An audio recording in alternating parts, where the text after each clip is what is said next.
Hey guys, welcome back to another video. So in today's video, we're actually going to be talking to you guys about what it's like to be a pharmacy tech.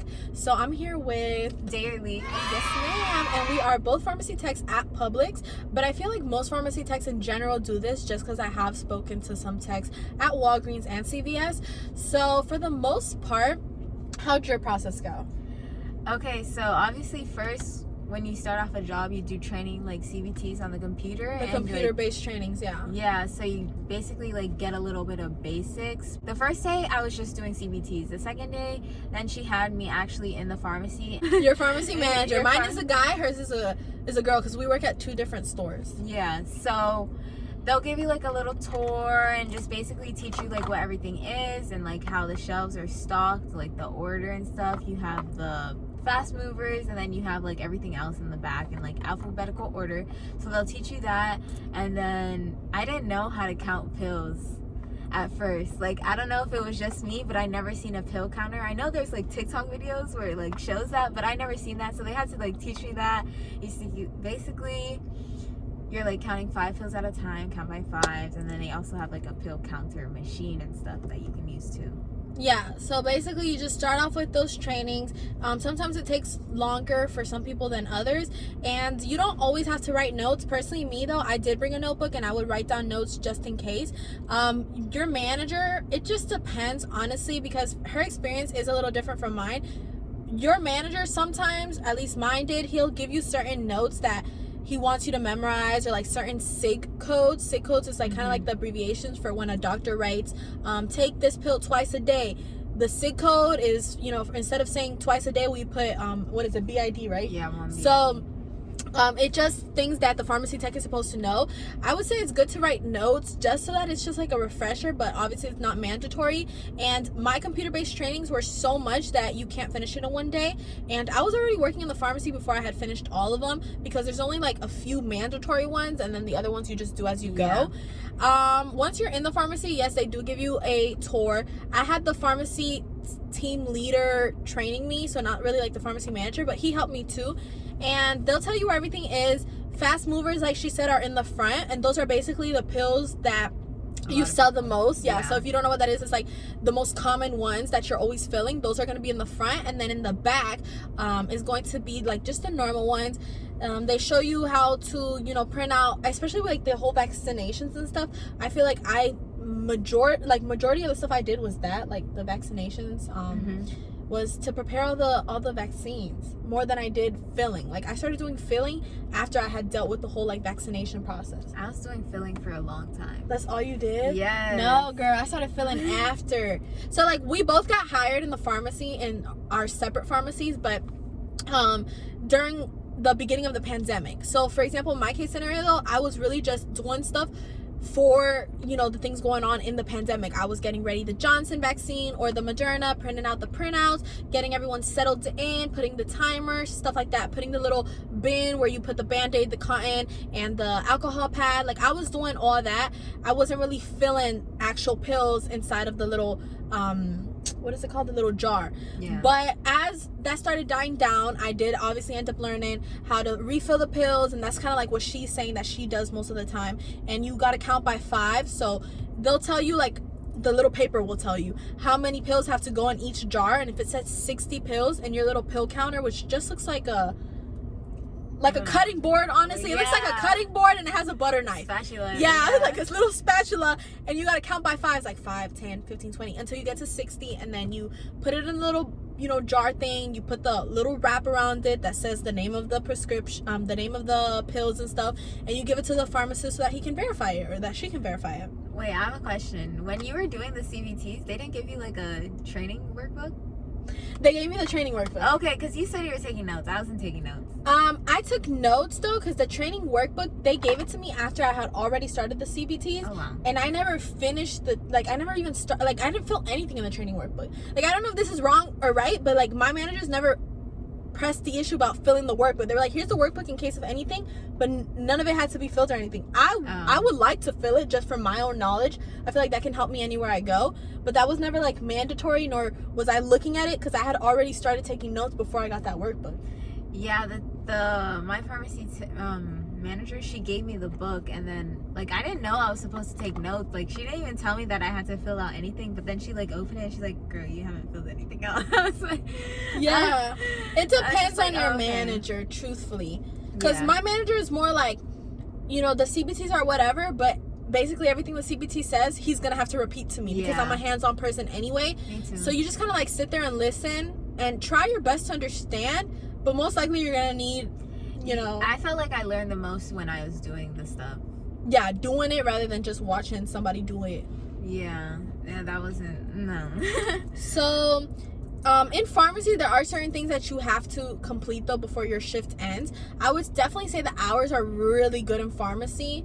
Monday through Friday you work 9 to 9, and store hours are 7 a.m. to 11 p.m. So I mean, you work like The less. hours are way better. Yeah, you work less, so it's way better hours, and you actually leave at 9, because when you work in the store, you might, you know, be there until 10 or 11 or whatever, because that's when the customers are there. But when they leave, you still have to close, and you still have to clean the registers and clean the bathrooms and stock the store, and you don't leave there before 12. So the hours are a lot better in pharmacy. And on your weekends, Saturdays you work till like 6 or 7, and then Sundays you work until 5, and you come in at 11. So I mean, it's a shorter shift. So even if you don't have your weekend off, you still have your weekend off because you come out early. Yeah, you have time to do things. Yeah.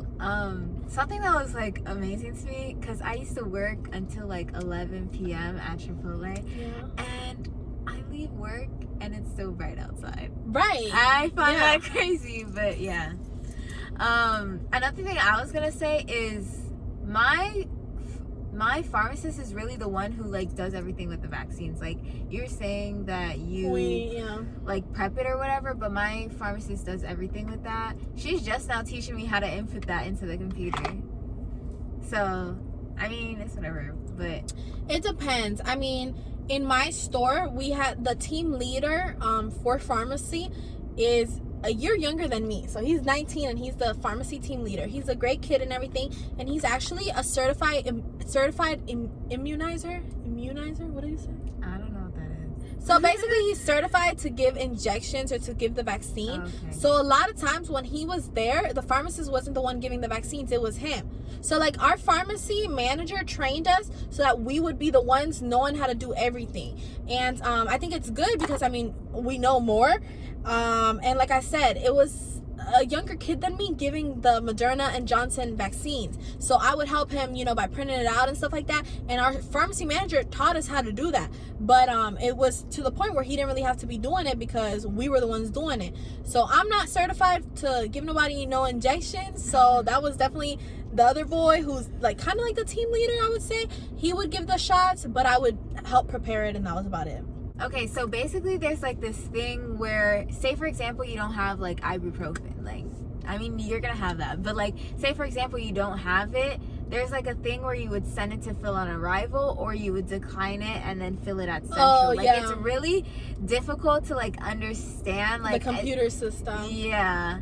I mean, like, you'll get it. Like, obviously it takes practice and stuff, but I feel like that's like one of the most complicated things that I've experienced in the pharmacy. I think the computer system is hard to understand, especially if you don't have like someone there to really like help you understand it, because like every case scenario is so different. I mean, it just depends when the person, you know, recently picked up their medication. You know, is their insurance gonna cover it? Is it going through? Are they gonna pay for it cash? Is this medication okay to be combined with the other 3 that the doctor so it's a lot of things. So it's like not like one routine that you learn and it works for every single case scenario. It's like you have to learn multiple routines because every situation is different, and sometimes the patient comes to pick up the medication and it's not ready, or it's not processed correctly because we don't have the patient's insurance, or just different things that occur. And one thing that to always keep in mind, because I even though I always say that pharmacy is so good and I love it there, and I honestly feel like I like it there more because it's just like it makes me feel more professional and everything, because the Publix I work at, the customer service area, the cashiers, the baggers, the customer service associates, it's just a lot of drama and problems. So I transferred into the pharmacy and I like it more because I feel, first of all, like I'm being I have more purpose. I'm helping people with, you know, their blood pressures and their cholesterols and stuff. So I feel like I'm doing good to others. And also because it's just like you're cornered off to the side with like 3-4 people. I mean, like she said, you can only have 3 techs at a time. So I mean, you don't work with a whole bunch of people, and it really does matter who you work with, but for the most part it's kind of like quiet. And it's just, even though I'm a loud person and I like to help people and I'm very outgoing and everything, I feel like I excel more in that department, and it keeps me away from all that drama and stuff that really just brings you down, because like you don't want to have work drama. And you know, that's one thing I really like, and I recommend people that if you want to work pharmacy, I would say Publix Pharmacy is great, because you still have access to all the benefits, stocks, everything. You just work in your own little island. But always keep in mind though that the people complaining to customer service, you know, to cashiers and stuff, they're usually complaining about, oh, my cake didn't come out right, oh, the wings aren't hot, oh, this, like minor things. When you get a complaint in pharmacy, it's usually a guy ready to jump the counter because he didn't get his Xanax or something that's like addicting, you know. So always keep that in mind. We're not getting like these little, oh, you know, someone squished my watermelon, or, you know, my grapes came out mushy, like, you know, where it's just minor things and you're like, okay, let me go get you some new grapes, don't worry about it. No, like, if the doctor did not send a refill for Xanax, we are not authorized to give it to that patient. They can't even. Yeah, and then the patient is like getting upset, and we just gotta like de-escalate the situation, because like these customers, you know, will start fighting. They hold up the line, then you got like 10 people in line, and you're like, okay, could you please just move to the side?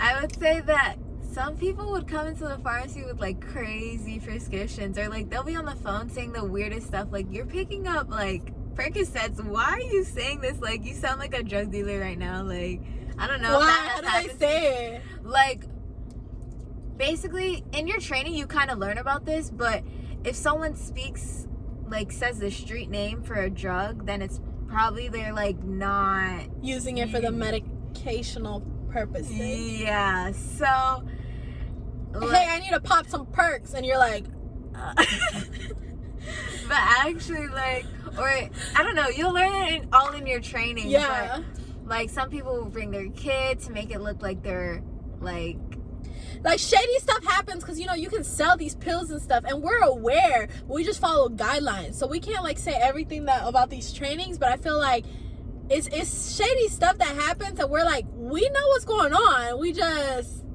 yeah, like, I don't know. Why? What happened to you? Like, what's basically, this guy came in and he brought a prescription. I think it was for Percocets or Oxy, something, I don't know, whatever. But he gave the prescription, gave his ID, but the pharmacist looks at it and he's like, there's no reason you should be on this. Like, there's no like prior authorizations. Like, you have to like have like an immense amount of pain in order to be prescribed to this drug. Like, what are you experiencing where you need this? So like, we're just like, no, we can't have said this. Like, and what'd he say? He was just like, really? I'm gonna go to another pharmacist? Like, I don't know why you're saying this. Like, I need this medicine. I'm gonna call my doctor. And I was just like, you do not need this medicine. But okay. They really think they're like, I'm gonna go to another pharmacist, like, or another they're pharmacy. Gonna do the same thing. No, but they think like that's so hurtful. Yeah. I'm like, oh, okay. I'm like, you know what? Let me grab that address for you. There's one down the street. Like, I don't understand what they're trying to get at when they say something like that. Well, you know what? I'm going to a different pharmacy. All right, let me just delete your account. Like, what? No, but I would say that working in the pharmacy is a little bit like working in customer service, though. I feel like it has helped me a lot with like speaking to people. I mean, it's similar in the sense that like you still got to provide good customer service. You still have to be like, hi, how are you doing, sir? Oh, I'm sorry about that. I'm sorry that we couldn't get the refills, whatever, you know, the typical customer service, and being nice and making them feel like they're, you know, up here. I always think that still comes with a level of respect, though. So like, if you're gonna disrespect me, I'm not gonna sit here and be like, I am so sorry. Yeah. Like, I'm gonna just be like, you know what, sir, like, I understand, let me get you a manager, because I can tell that, you know, whatever. So you still gotta carry yourself so like with still some respect, because sometimes these customers try to walk all over you, since you are, I guess, working for them. And that's the only way I would say, though, that it's similar, because customer service, you sell like lottery tickets and you do Western Unions and stuff like that that you don't do in pharmacy. But I know when people think of customer service, they just think of like, hi, how you doing? So sorry about that. Yes, can I help you? And like in the customer service at Publix, that's not all you do. Like you sell cigarettes, you do Western Unions, you sell lottery, you do a lot of other things, which I'm gonna allocate a video to because that's the position I used to work at before pharmacy. But pharmacy overall, I still like it, and I think it's, you know, I think it's cool the things we experience.